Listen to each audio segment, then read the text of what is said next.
Théma Le Bail, mes essentiels avec Nicolas Gaillard. bonjour Nicolas, ravie d'être avec toi aujourd'hui pour échanger sur ta création et la manière dont tu as vécu les choses depuis près d'un an maintenant. Et pour commencer, ce que je te propose, c'est de me décrire à quoi ressemblait ta vie d'artiste avant le premier confinement. Ma vie d'artiste était remplie de commandes,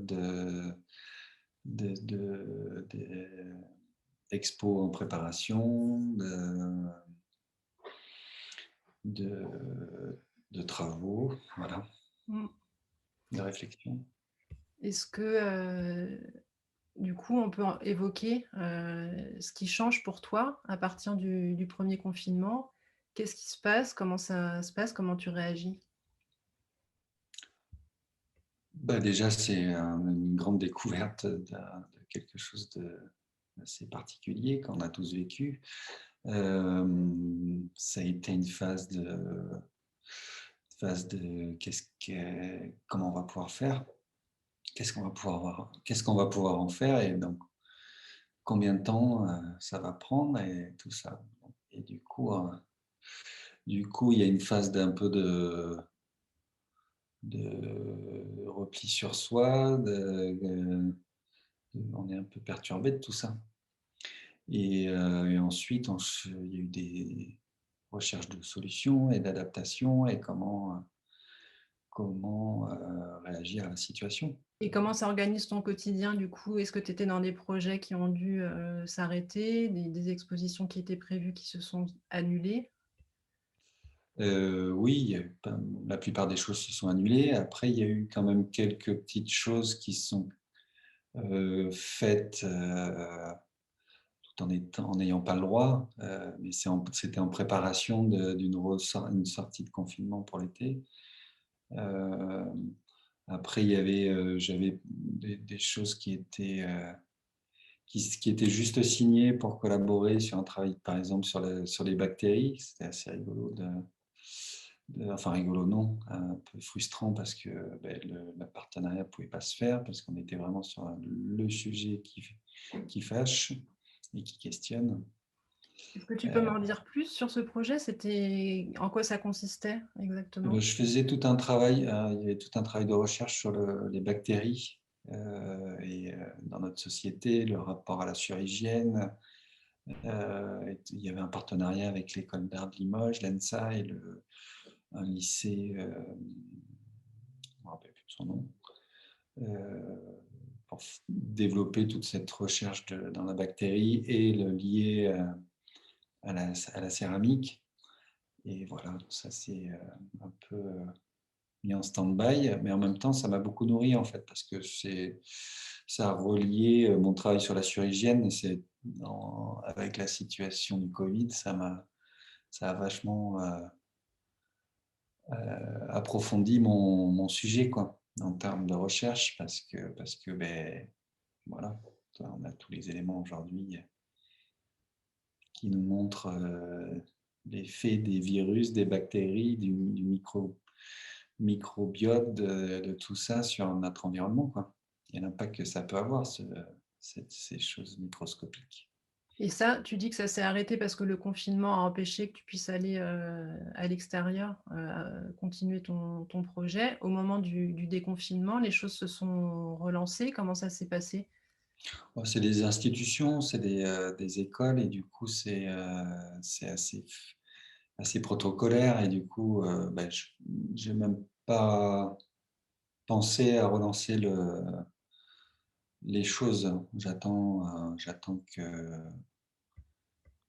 les choses retombent un peu pour pouvoir relancer cette histoire. Et elle a évolué dans ma tête, du coup, je ne sais pas si elle sera encore sur ce plan-là à la reprise de la recherche. Mm. Et quand tu dis que tu as profité du coup de ce temps un peu suspendu pour approfondir des projets, est-ce que ça en a fait émerger d'autres? Comment tu as vécu, toi, cette succession de changements d'environnement, confiné, déconfiné, reconfiné, avec l'incertitude qui va avec? Oui, moi, ça m'a fait prendre un recul sur mon travail, ça l'a déplacé, ça l'a questionné. J'ai essayé de trouver d'autres axes pour pouvoir exprimer ma sensibilité. Euh, Autant dans le travail de commande, je vois ma clientèle qui était beaucoup à Paris, à Londres. Ben, j'avais une expo par exemple à Londres, j'ai pas pu. Elle a eu lieu au mois de novembre, mais j'ai pas pu. Je devais être sur place, faire les tirages, travailler sur la mise en scène. Ça n'a pas pu avoir lieu, mais ça s'est fait virtuellement. On l'a fait par visioconférence avec des. Voilà, on a trouvé le plan B, quoi. Mmh. Et comment tu l'as vécu ça, cette nécessité de s'adapter, de trouver des solutions? Est-ce qu'il y a des choses qui t'ont manqué? Lesquelles? Par rapport à Alors, ton travail de peut-être? Comment? ce qui manque le plus, c'est le rapport humain. C'est là, par exemple, de faire même ne serait-ce que cette interview, de la faire en direct. C'est un rapport qui est complètement modifié, qui est plus du tout. On n'est plus dans le contact, quoi, direct. Et dans le sensible, moi je vois la caméra, c'est pas un truc avec lequel je suis à l'aise. Se voir en vidéo, c'est ouais. On aime bien photographier les autres, mais soi-même, c'est voilà. Ça te demande un effort? C'est un grand effort, oui. Ouais, Mais oui. je te rassure, pour moi aussi.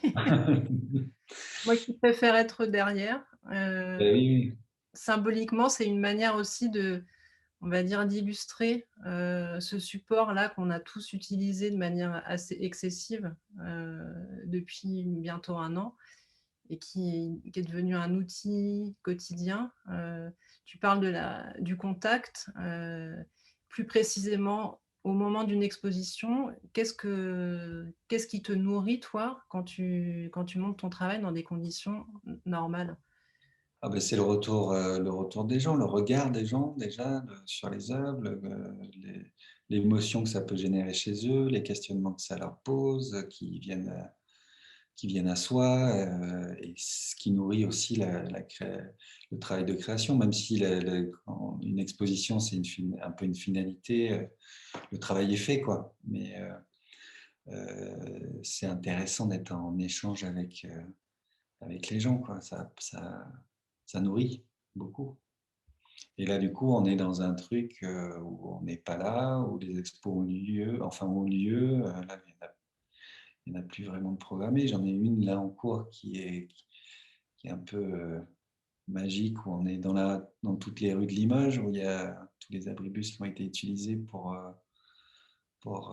valoriser notre travail, pour deux artistes. Et c'est une belle initiative de la ville, mais c'est vrai que être en contact avec les gens, ça devient rare. Et là, cette initiative de montrer, des travaux d'artistes sur des supports, à l'origine qui sont des supports publicitaires, c'est une initiative qui est liée à l'empêchement que provoque la crise sanitaire sur la possibilité d'exposer dans des lieux, traditionnels d'exposition? Ou c'est Ouais, indépendant? C'est c'était une volonté de la ville, vraiment de promouvoir des artistes et de eux se promouvoir au travers d'artistes. Et puis c'est aussi le nom de l'expo, c'est pause, et du coup c'est aussi l'idée de donner une pause aux gens et d'avoir un regard un peu sur des espaces qui sont dédiés à de la publicité. Et là, on est à l'inverse, quoi. On est vraiment dans un travail artistique. On n'est pas là pour promouvoir des marques ou des. mmh. Et si tu regardes un peu globalement là, c'est presque 1 an passé, derrière toi. Est-ce qu'il y a un moment particulier que tu retiens comme ayant été le plus difficile? Le plus difficile, c'est d'être dans le fait de ne pas avoir d'informations claires, soit dans une confusion totale. Un jour, on va nous dire ça, le lendemain, une autre chose. Et le fait d'être en guerre me déplaît beaucoup, en fait. On est en guerre contre un virus qui qui est présent, mais qui fait partie de la vie de tous les jours. Un virus, on en a partout. Et quand il y a des libres, il vient faire son travail, quoi, Mmh. dans l'équilibre de la chaîne humaine.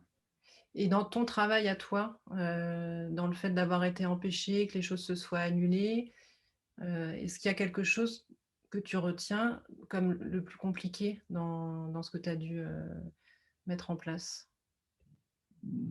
Ouais, le plus compliqué, ouais, c'est vraiment le rapport humain et la contrainte de l'enfermement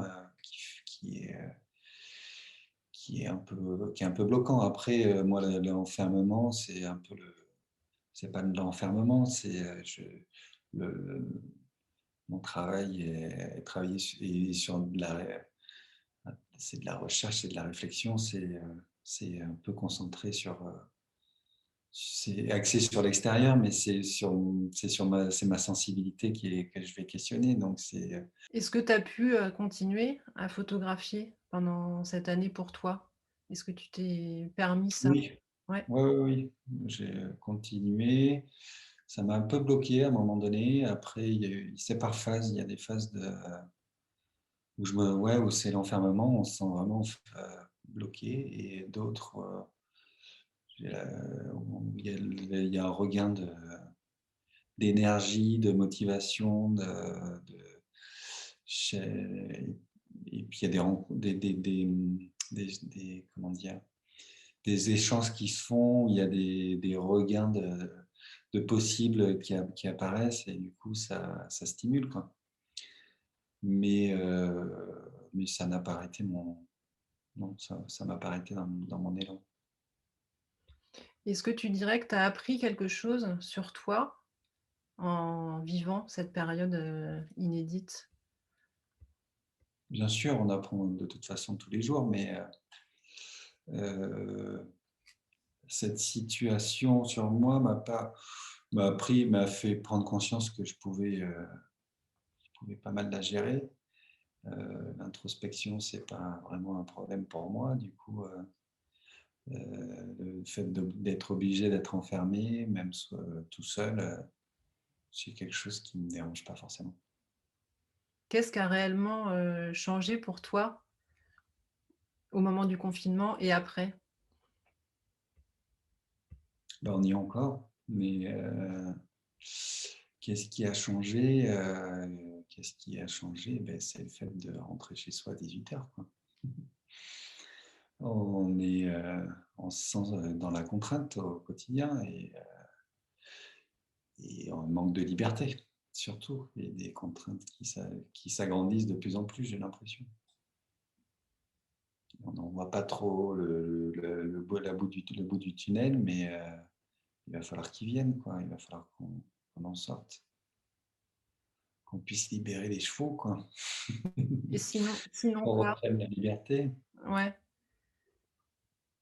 Sinon quoi? Si on se libère pas, parce que là, on est à un moment où on attend cette libération en espérant qu'elle arrive, Ouais, on et l'attend, et plus on s'en puis approche, plus elle nous échappe. plus oui, mais on se trouve, enfin, je pense que tout le monde trouve un peu ses libertés, et c'est tout en étant, en respectant les, les, les gestes barrières, on arrive à trouver des solutions pour s'échapper un peu de cet enfermement. Pour prendre un peu d'air, parce que sinon c'est pas possible. Enfin, en tout cas, pour moi, c'est pas possible. J'imagine les gens qui sont dans des capitales et qui sont dans des grandes villes, enfermés dans des petits espaces. Chapeau. Mmh. Chapeau à eux. Moi, j'ai eu la chance d'en partir à temps, et d'être dans la campagne, quoi. Et du coup, c'est beaucoup plus agréable à vivre. C'est sûr. Et par rapport à tes habitudes, de travail, on a évoqué le fait que tu aies des projets qui étaient annulés, certains que tu as mis en stand-by. Est-ce que tu as changé ta manière d'envisager tes projets, Est-ce qu'il y a eu des choses qui ont Bah, il y évolué? a des questionnements, on se dit comment on va pouvoir faire, comment on va pouvoir exposer, comment on va pouvoir vendre, comment on va pouvoir du travaux de commande, est-ce que ça va revenir? Est-ce qu'il y a toujours du bon, bah, le boulot, en commande, bizarrement, il y a un peu de boulot, mais en termes d'expo, tout ça, c'est un peu compliqué.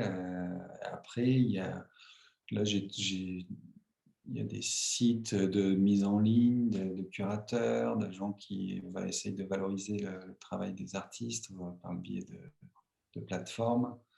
Voilà, bon, ça, on essaye de trouver des solutions alternatives, mais c'est pas, pour moi, c'est des solutions pour ce moment-là, mais il faudra retrouver des choses beaucoup plus humaines et beaucoup plus dans l'échange et dans le contact, même si ce corona est là.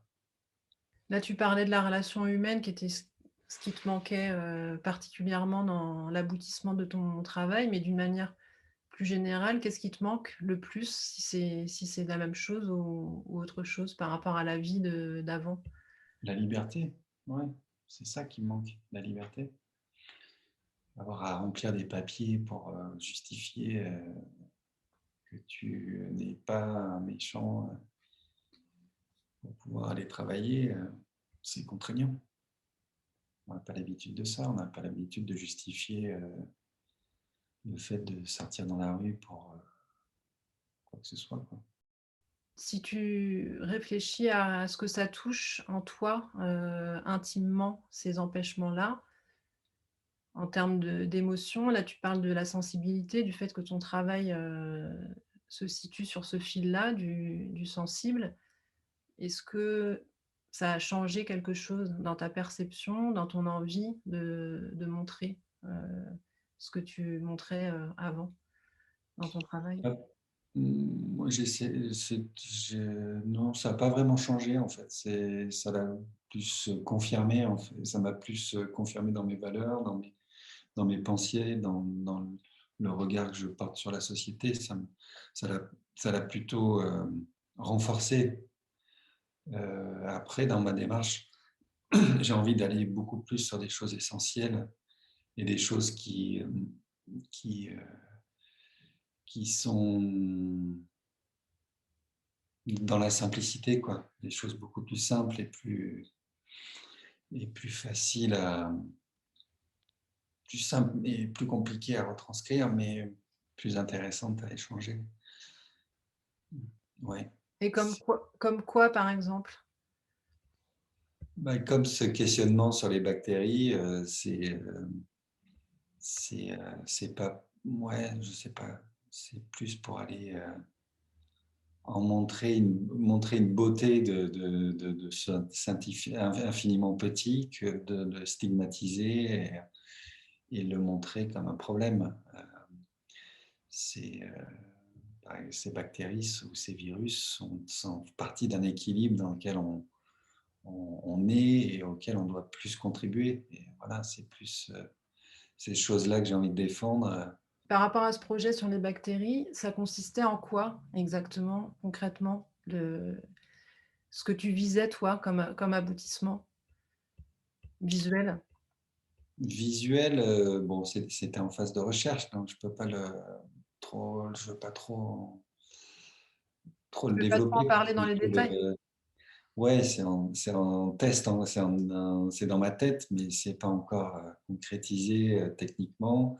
Et dans la technique, j'attends l'erreur et j'attends que cette erreur vienne me perturber ma pensée pour l'aboutir encore plus loin que ce que j'ai dans la tête. Mais ça, il faut le temps de Mais pouvoir tu vivre. peux pas nous donner juste une piste, sur, en quoi ça consistait, L'idée, c'était de concrètement? partir de bactéries que je prenais sur les mains de personnes, principalement d'enfants, que je mettais dans une boîte de pétri et les bactéries des mains que notre corps supporte. On en a à l'intérieur du corps et à l'extérieur, on en a à peu près 2,6 kg par personne, en fonction des gabarits. Mais Euh, et l'idée, c'était vraiment de retranscrire les bactéries qu'on a sur les mains au quotidien dans une gélose qui est un corps un peu visqueux où les bactéries vont se développer et recréer la forme de la main. Ça, c'était l'idée première. Ensuite, j'en ai fait des détails de photos liés avec une autre série qui sont liées sur des levées, des couchers de soleil. C'est la limite de la perception, comme des choses on voit dans le fond de ce côté-là, là, au fond, où il y a on est entre la peinture et la photo, des nuances de couleurs, des dégradés de fin de journée. Et je le retranscris au travers des bactéries parce qu'il y a plein de couleurs dans ces bactéries. Elles sont très colorées, elles ont j'ai trouvé des couleurs qu'on retrouve dans le milieu sous-marin, des milieux du ciel. Voilà, c'est tout notre environnement que j'ai retrouvé en photographiant ces bactéries. Et du coup, c'est cet aspect-là que j'ai envie de développer et je voudrais l'intégrer dans des objets du quotidien et dans de la céramique et faire développer les bactéries sur de la céramique aux endroits où on pose notre bouche. Enfin bon, il y a ça va encore plus loin. Mais voilà. Ok, ok. Et après, il y a un autre projet j'ai eu la nouvelle hier, qui est remis d'actualité en novembre, si tout va bien, sur de l'intergénérationnel, où là, on est sur un travail avec des enfants et des personnes âgées, un travail de photo et de prise de son. Voilà. Donc ça, c'est cool. Donc ça emmène une perspective. Depuis hier, je pense que ce projet-là. C'est le phare qui permet de continuer à tenir.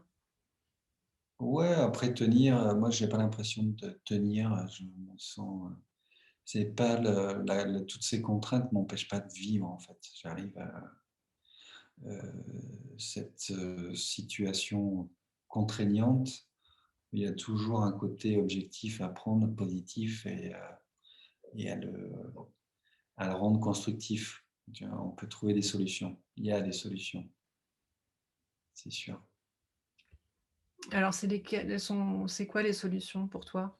Bah déjà, moi, dans tout ce que j'ai vécu au premier confinement, mais c'est un travail que j'avais déjà fait depuis longtemps. Quand j'étais parti de Londres, par exemple, au niveau du matériel, se libérer de tout cet consumérisme à outrance qu'on a dans ces pays européens. Là, on ne se rend même plus compte qu'on achète compulsivement et de revenir à des essentiels. Se nettoyer, j'ai libéré toutes les choses que j'utilisais pas, je m'en suis séparé. Et déjà ça, c'est se rendre compte qu'on n'a pas besoin de grand-chose. Euh, et principalement de se rendre compte qu'on a besoin d'échanges avec les autres. Là, voilà, c'est les plus grandes leçons que j'ai pu en tirer. S'il y a des choses à tirer, mais ça, c'est des choses qui, la situation a amplifié cette pensée-là, mais ça fait longtemps que j'y pense, que j'y réfléchis et que j'aimerais que ça évolue.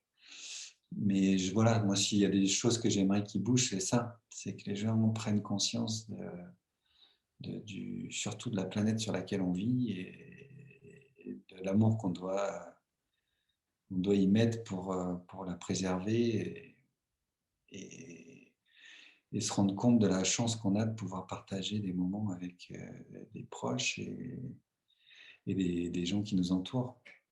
Parce que c'est une vraie chance. Là, par exemple, moi, j'ai ma grand-mère qui est en maison de retraite, c'est une fois par semaine. Et là, apparemment, on devrait faire un test PCR à chaque fois qu'on va vouloir aller la voir. Moi, j'ai vu l'évolution le fait de ne pas l'avoir vue pendant un temps assez important.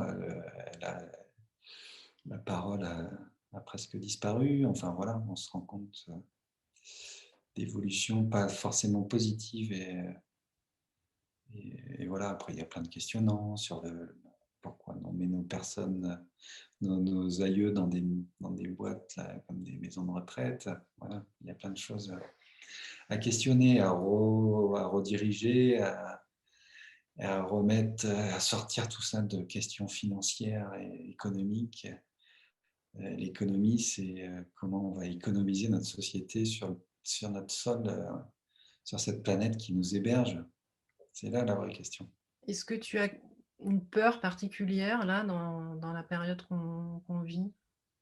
Oui, moi, la plus grande peur, c'est que les gens continuent à outrance à s'axer leur temps et leur énergie à gagner de l'argent obstinément et à se concentrer et à se voiler la face sur des valeurs qui sont très matérielles, en fait, qui sont pas liées à... On se rend compte que tous nos produits viennent de Chine, qu'on ne peut plus être affrété de tel produit, tel produit. Est-ce qu'on en a besoin? Est-ce qu'on a besoin de faire venir ces produits de là-bas? Premier pollueur, c'est un des premiers, je crois que c'est la transit là, des bateaux, ces gros charters là, qui transportent qui sont même pas taxés sur le... Mmh. Enfin, Est-ce que tu as une peur, on va dire plus personnelle, même si là j'entends cette dimension, universelle que ce qu'on vit nous serve à tous pour pouvoir avancer, dans une direction qui nous mette pas dans le mur, mais là, toi, à ton niveau, aujourd'hui, Nicolas, photographe, qui traverse cette pandémie, de quoi tu as peur, toi, pour toi? pour moi, Mmh. ben, je crois que j'ai pas peur en fait. La vie, la vie, je la vis et j'ai peur si, il y a une grande peur, c'est d'être maîtrisé dans un environnement, ouais, d'être dans un enfermement, quoi. C'est ce truc de se sentir petit à petit contraint, restreint, enfermé, et surtout pour mon travail artistique, c'est de se rendre compte que l'art n'a pas vraiment une place prédominante dans notre société capitaliste. C'est un grand dommage parce que c'est quand même c'est du rêve, c'est du questionnement, c'est un regard sur la société, c'est bien d'aller questionner un peu ce qui se fait et ce qu'on voit et ce qu'on peut anticiper. Et c'est bien pour l'ensemble et pour tout le monde d'avoir de la culture, quoi, à tous les niveaux. J'ai l'impression, moi, ce qui me fait vraiment peur, c'est que ça appauvrisse notre niveau de jugement et de questionnement sur la société, quoi, dans laquelle on vit, et de rendre les gens un peu tout ça. Et j'ai l'impression qu'il est en train de se lisser, quoi. On est en train de tout lisser à tous les niveaux. Mais heureusement qu'il y a des gens qui essayent de garder tête, de tenir tête et de trouver des solutions à ça, Mmh. pourvu qu'il y en ait de plus en plus. C'est un peu l'objet de ce que je fais Ben en oui. permettant de poser des mots, en permettant de le faire à d'autres artistes et moi-même, en le faisant, en miroir, pendant ces moments d'échange et justement, si je te donne une baguette magique, un petit cadeau virtuel là pour aujourd'hui, qui contient un vœu, quel serait-il? À quoi est-ce que tu rêves là, par rapport à ton travail, par rapport à ce que tu viens d'évoquer sur, une certaine perte de sens et de contact avec la nourriture, autre que la nourriture, qui nous permet de vivre, physiquement? Le coup de baguette magique, ça serait de pouvoir serrer les gens dans mes bras. Ça serait ça, ouais, d'être en contact physique avec les gens. Ouais. Un contact, ouais, un vrai contact Qu'est-ce que formidable. ça qu'est-ce que ça apporte concrètement pour toi et que tu n'as plus du coup, aujourd'hui, ce Ben, contact? c'est de la chaleur, c'est de la vibration, c'est de l'énergie, c'est c'est ça, quoi. C'est la vie, c'est de la vibration. Et pour conclure, du coup, je te propose, de me décrire une image que tu retiens, toi, comme étant celle la plus forte ou symbolique pour toi depuis près d'1 an. Bah, il y a une image que je vois tous les matins en me levant en face de mon lit. C'est un peu nombriliste, mais c'est une photo de moi que j'avais fait, qui fait partie de la série qu'on voit derrière, là, qui est donc sur un lever de soleil. Et du coup, j'ai une fenêtre à côté de ma chambre, dans ma chambre, qui tous les matins vient emmener de la lumière dessus. Et du coup, c'est tous les matins un plaisir, un rêve cette image m'envoie m'emmène de la gaieté, de la joie, du rêve et de la nuance. Mais merci beaucoup, Nicolas. Bah, de rien, c'est un plaisir. Et je te propose qu'on se retrouve dans un an pour échanger à nouveau et découvrir ensemble ce que tu auras vécu d'ici là, qui nous semble un petit peu nébuleux ces temps-ci. Ouais, en espérant qu'on ait la possibilité d'exprimer un peu tous notre cœur, qu'il puisse un peu y avoir d'action. Donc rendez-vous l'année prochaine. Très bien. Merci. Merci.